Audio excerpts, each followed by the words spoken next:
24/7 hands-on video solutions for art activities.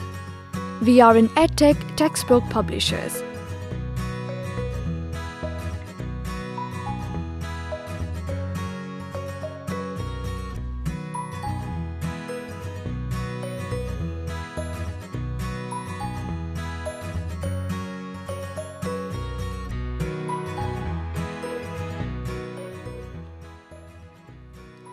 इस सफ़े की मश्क में हम लकीर की मुख्तलिफ किस्मों को समझेंगे और इन लकीरों की किस्मों को पेंसिल से ट्रेस करेंगे। लकीरों को हम 5 मुख्तलिफ किस्मों में तकसीम करते हैं।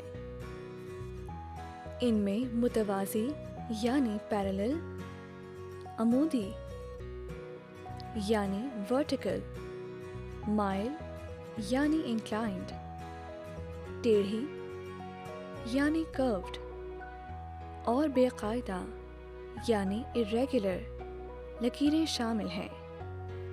इन लकीरों को मद्देनज़र रखते हुए हम सफ़े पर मौजूद तस्वीरों को ट्रेस करेंगे।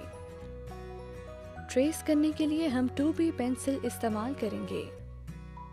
ट्रेस करने के बाद हम इनमें अपनी मर्ज़ी के रंग भरेंगे।